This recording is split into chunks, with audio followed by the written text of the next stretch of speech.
जीवन की इस दौड़ के अंदर हर एक इंसान सफल होना चाहता है। हर एक व्यक्ति को एक होड़ है कि मैं औरों से ऊंचा हो जाऊं, कि लोग मेरे नीचे हों और मैं उनके ऊपर हूं। और इसके लिए लोग संसार के अंदर तरह तरह के उपाय करते हैं, नए नए तरह के हथकंडों को अपनाते हैं। कुछ विनाश हो जाते हैं, कुछ सफल हो जाते हैं। आखिरकार जो लोग सफल होते हैं उनमें और जो नाश होते हैं, क्या फ़र्क है?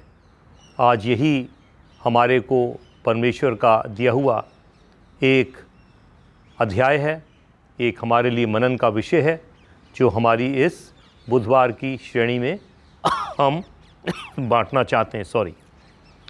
पहली जिसकी ओर हमारा प्रभु ध्यान ले जाना चाह रहा है वो है नीति वचन का 3 बाब और उसके पहले 10 पद। आगे तो बहुत नीति वचन में सुलेमान की लिखी बहुत सी बातें हैं, लेकिन यहाँ पर कुछ एक ऐसा ख़जाना है कि यदि हम परमेश्वर का सहारा लेकर इस संसार के अंदर आगे बढ़ना चाहते हैं, जो था, है और रहेगा, तो हमारी सफलता निश्चित है।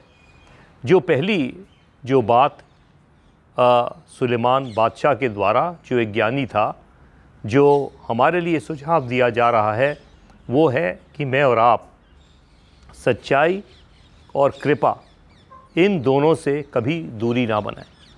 अधिकतर लोगों का विनाश तभी है जब झूठ, फरेब, नकलीपन पर अपना जीवन व्यतीत करने की कोशिश करते हैं, लोगों के प्रति कठोर हो जाते हैं, क्रूर हो जाते हैं। उनका विनाश है। जैसा बोते हैं वैसा काटते हैं। और इसके साथ एक जो इसका रिज़ल्ट बता रहा है कि कृपा और सच्चाई से चलने से क्या है कि हमें मनुष्य का, परमेश्वर दोनों का अनुग्रह हमको प्राप्त होता है। और ये, जैसा मैंने कहा, ये तो सुझाव है, ये तो एक प्रयोग है। जो करना चाहते हैं ये उनके जीवन में लागू होगा और वही इसका फल पाएंगे। एक और जो इसके अंदर हमारे लिए सोचने की, विचार करने की और चलने की जो हमारे पास एक आवश्यकता है, और वो है परमेश्वर को सदा अपने जीवन में याद रखना। कभी ऐसा ना पल आ जाए कि हम परमेश्वर से अलग हो कर के अपने आप को ऐसा सोचने लगे कि मैं तो सब कुछ जानता हूँ, परमेश्वर क्या चीज़ है। मेरे मंदिर, मस्जिद, मेरे सारी आराधना के स्थान और वो जीवित परमेश्वर का कोई मेरे जीवन में स्थान नहीं है। और इसका मतलब मैं और आप विनाश की ओर बढ़ रहे हैं। और शायद ये पहला कदम होगा जब हम अपनी खुद की अक्ल पर, खुद की ज्ञान पर विश्वास करने लगते हैं। और आज शायद दुर्भाग्य से इस संसार के अंदर बहुत से लोग हैं जो विश्वास को आत्मविश्वास समझकर कहते हैं कि ये मेरा विश्वास है।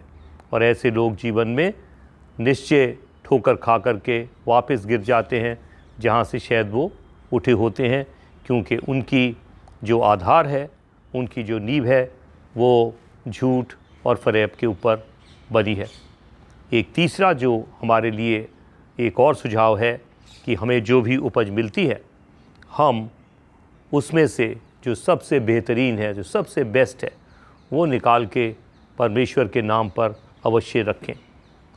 बाइबल के अनुसार दशवांश है, चाहे हमारी सैलरी है, चाहे हमारे, हो सकता है हमारे गमले में खिले हुए बड़े सुंदर फूल हैं, हो सकता है हमारे जो खेतों के अंदर बड़ा अच्छा फसल हुई है, जो कुछ भी है। अभी तो इस आने वाले रविवार को हार्वेस्ट फेस्टिवल है, कि हम लोगों को एक रिमाइंडर है कि हमें जो मिला है वो स्रोत परमेश्वर है और उसका हक बनता है जो सबसे बेहतरीन चीज़ है। दुर्भाग्य से हमारी इंसानी फितरत ये है कि हम जो हमारे बहुतायत है उसमें से हम निकालते हैं। याद है प्रभु यीशु मंदिर की सीढ़ी पर बैठे थे और उन्होंने इस चीज़ का नोटिस करा कि लोग आकर के अपनी बहुतायत में से देते थे, लेकिन एक विधवा थी, उसके पास सब कुछ था, जो कुछ था जिस पर वो निर्भर करती थी। 2 सिक्के उसने जाकर चुपके से डाले। और शायद आज इसी की आवश्यकता मुझे और आपको है कि यदि हम इन 3 बातों को याद रखेंगे, कृपा, सच्चाई, और अपने जीवन के अंदर प्रभु को प्राथमिकता देंगे, और तीसरी बात, प्रभु को अपना बेहतरीन अंश जो मिला है देंगे, सफलता निश्चित है। परमेश्वर हम सबको आशीष दे। आमीन।